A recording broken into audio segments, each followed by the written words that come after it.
देखिए, आज की वीडियो में मैं आपको बताऊंगा कि साईं बाबा के पास शिरडी में क्या-क्या वस्तुएं थी, क्या-क्या चीजें थी और अगर सही मायने में बोलूं तो बाबा के पास क्या-क्या खजाना था। इस वीडियो को बनाने का मकसद मेरा इतना है कि मैं आपको बताऊंगा कि बाबा के पास थी तो बहुत सारी चीजें, लेकिन उनमें से किसी भी चीज का बाबा ने कभी इस्तेमाल नहीं किया और कभी भी लग्जरी, जो आज हम कहते हैं लग्जरी लाइफ, उसको जीने का कभी भी प्रयास नहीं किया। हमेशा एक सिंपल लाइफ जी और बाबा के पूरे जीवन से उनका एक उदाहरण कह सकते हैं इसको, कि उन्होंने भी हमें ये मैसेज दिया कि हमें कैसे अपनी लाइफ जीनी चाहिए सिंप्लिसिटी में। शुरुआत करते हैं और ये सब जो चीज़ें मैं आपको बताऊंगा ये आपको शिरडी का जो म्यूजियम है उसमें आपको देखने को मिल जाएंगी सारी चीज़ें। सबसे पहली चीज़ जो मैं आपको बताता हूँ, ग्रामोफोन। जैसे किसी टाइम पर हमारे पास इस टाइम पर मोबाइल फोन्स हुआ करते हैं, वैसे म्यूजिक सुनने का इंस्ट्रूमेंट ग्रामोफोन उस समय साईं बाबा के पास था। जिस समय वो ग्रामोफोन शिरडी में आया था उस समय ऑब्वियसली बात है 1918 से पहले की मैं बात कर रहा हूँ, तो उस जमाने में ऐसा कुछ इंस्ट्रूमेंट किसी के पास होता नहीं था जिसमें से म्यूजिक निकले। आजकल के जमाने में तो मोबाइल फोन्स और सब कुछ है। बात कुछ ऐसी है कि एक मंडली या फिर आप सर्कस कह सकते हैं जो शिरडी में आया था, जो अपने साथ एक ग्रामोफोन लेके आया था और वो जो ग्रामोफोन अपने साथ लाया था उसको देखने के लिए सारी जो भीड़ है वो इकट्ठी हो गई शिरडी में। शिरडी में वो भीड़ इकट्ठी हो गई तो उसके बाद लोग देखने आने लगे कि ये ऐसी कौन सी चीज है जिसमें से म्यूजिक निकलता है। तो उसके बाद सब लोगों ने उसको देखा और जो सर्कस की जो मंडली थी, जो सर्कस था शिरडी में आया था, जब गया तो जाते समय वो अपना ग्रामोफोन बाबा को दे गया। तो इस तरीके से ग्रामोफोन भी आपको शिरडी में देखने को मिलेगा। नेक्स्ट जो इम्पोर्टेंट चीज है वो है फैन, और जो वो फैन है वो हाथ से जलने वाला जो पंखा होता है वो फैन था।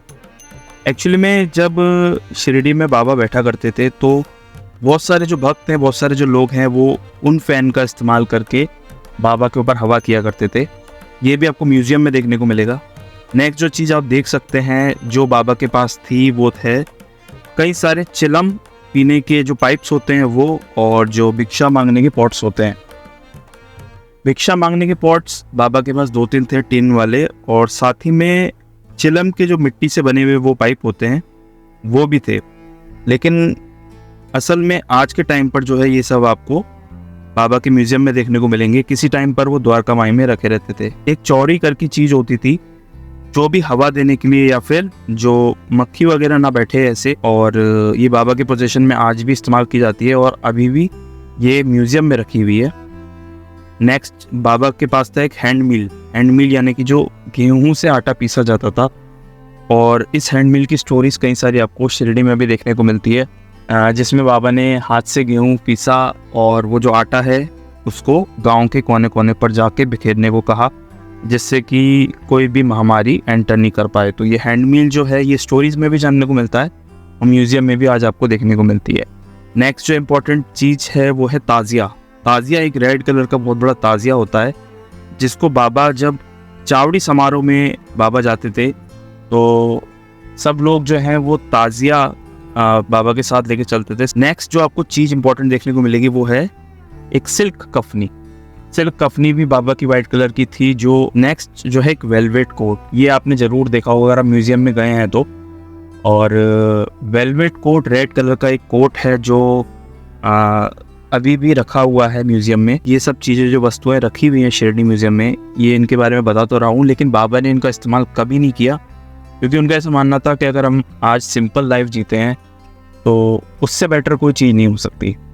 तो ये जो कोट था वेलवेट का, इसको इस्तेमाल ना करने के बाद बाबा ने ये सिर्फ रखा हुआ है म्यूजियम में, आप चाहें तो देख सकते हैं बाबा का कोट, लेकिन इसका कभी इस्तेमाल बाबा ने किया नहीं है सच, क्योंकि वो ये सोचते थे कि सिंप्लिसिटी सबसे बेस्ट है। अगर उनकी भाषा में कहूँ तो बाबा कहते थे गरीबी अव्वल बादशाही। और इन चीज़ों के बारे में आपको जानने को भी मिलेगा, तो इसलिए मैं आपको ये चीज़ें बता रहा हूँ।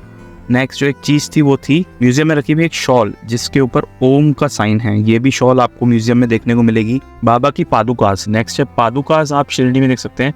लेकिन एक खास बात बताऊं, बाबा ने पादुकास, जो पादुका होती है पहनने की पैर में, उनका भी कभी इस्तेमाल नहीं किया, क्योंकि उनका ये मानना था कि जीवन भर जब भी भिक्षा लेने गए या फिर लैंडी बाग में जाते थे सैर करने के लिए, तो वो हमेशा बिना पादुका के जाते थे, क्योंकि उनके लिए पादुका इतनी इम्पोर्टेंट नहीं थी। वो नंगे पैर जाते थे, और बस ये पादुका म्यूजियम में रखी हुई हैं, बट शायद ही बाबा ने कभी इनका इस्तेमाल किया हो। भक्त जो थे वो अपनी अपनी इच्छा के अनुसार, अपनी अपनी श्रद्धा के अनुसार बाबा को ये सब चीज़ें दे के ज़रूर जाते थे, लेकिन बाबा इनका इस्तेमाल नहीं करते थे। वो एक रख लेते थे अपने पास, बट कभी उन्होंने इन चीज़ों का इस्तेमाल करने की नहीं सोची।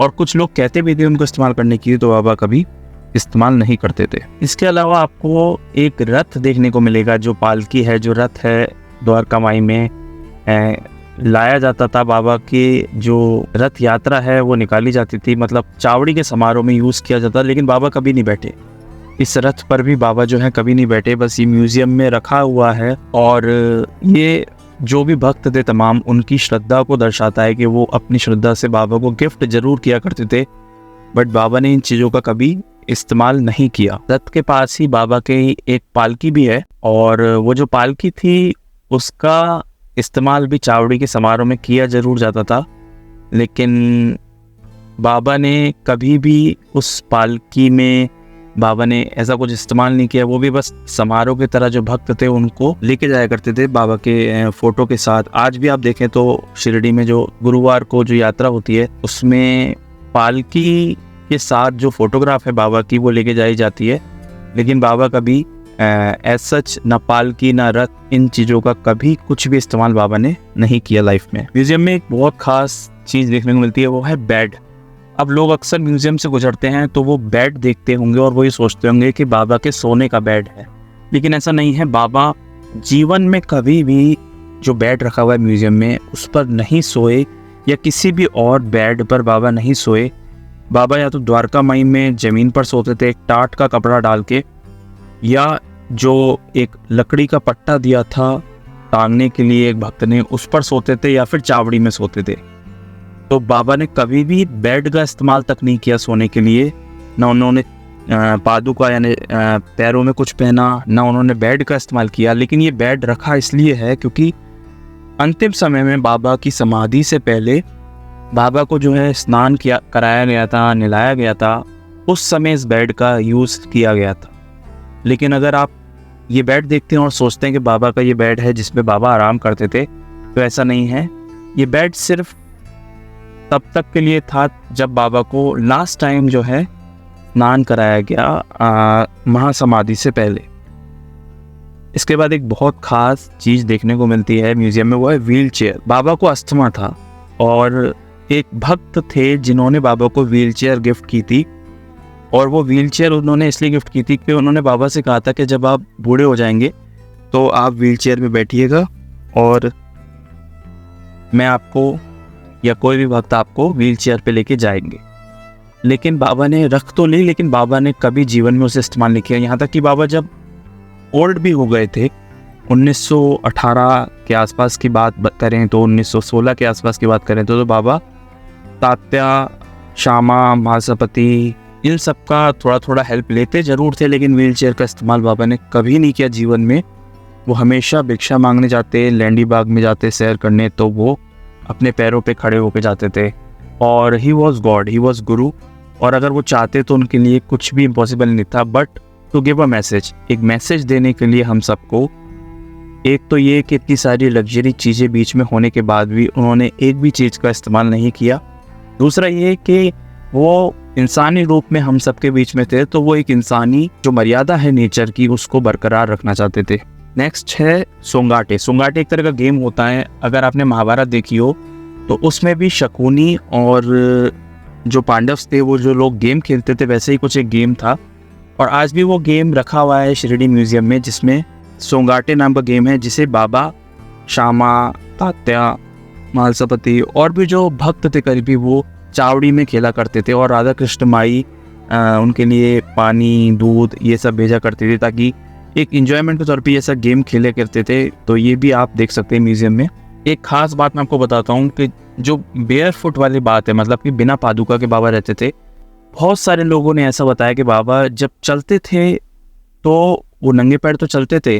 अब नंगे पैर चलने से बहुत सी मिट्टी लग जाती है पैरों में, लेकिन जो भी भक्त बाबा के पैर के मसाज करते थे या बाबा को प्रणाम करते थे, उन्होंने एक बात सबने कही है, वो ये है कि बाबा के पैर एक 10-12 साल के बच्चे की तरह कोमल थे, सॉफ्ट थे, और उनमें से हमेशा खुशबू आती थी, जैसे कोई बहुत ही सुंदर रोज़ या सैंडलवुड, चंदन का परफ्यूम लगाया हो पैरों में, ऐसी खुशबू उनमें से हमेशा आती थी। और एक मूले शास्त्री नाम के जो व्यक्ति थे वो शिरडी में आए थे। उन्होंने बाबा का पैर देखा तो वो देख के हैरान हो गए, क्योंकि उन्हें कुछ ऐसे सिंबल जो देवी देवताओं से रिलेटेड होते हैं, ऐसे कुछ सिंबल्स उन्हें देखने को मिले थे। जिसके बाद उन मूले शास्त्री ने बाबा का हाथ, वो मतलब हैंड रीडिंग करते थे, हाथ पढ़ते थे, हस्तरेखा विज्ञान का उन्हें अनुभव था, तो उन्होंने बाबा का हाथ देखना चाहा, लेकिन बाबा ने मना कर दिया उनको अपना हाथ दिखाने से। तो ये हमें बात जानने को मिलती है कि भले वो कोई भी चीज़ का इस्तेमाल नहीं करते थे, क्योंकि पहली बात तो उनको किसी भी चीज़ की ज़रूरत थी नहीं, और दूसरी बात वो मैसेज हमें ये देना चाहते थे कि गरीबी अव्वल बादशाही, simplicity is the best policy. और अगर आप शिरडी म्यूज़ियम जा रहे हैं तो इन सब चीज़ों को एक बार देखिएगा, और उम्मीद है मैंने इन चीज़ों को डिस्क्राइब कर दिया है आपके लिए। तो अगर आप अब जाने वाले हैं तो आपको देख के बहुत सारी चीज़ें और समझ में आएंगी। और डॉक्टर विनी जो हैं वो भी साईं बाबा की एक स्पीकर थी, उनके थ्रू मुझे भी बहुत कुछ जानने को मिलता है, और इनमें से बहुत सारी जानकारी उनके थ्रू मुझे जानने को मिली है। तो उम्मीद है आपको मेरा आज का ये डिस्क्रिप्शन अच्छा लगा होगा, मैंने जो आपको समझाया। इसी तरह अगर आप साईं बाबा से जुड़ी हुई असली कहानी जानना चाहते हैं, रियल हिस्ट्री जानना चाहते हैं, तो आप इस चैनल को सब्सक्राइब कर सकते हैं, क्योंकि ये चैनल साईं बाबा से रिलेटेड ही है, और उनके बारे में अलग अलग स्टोरी अपने पॉइंट ऑफ व्यू से मैं आप सबके लिए लाता रहता हूँ। ओम साईं राम।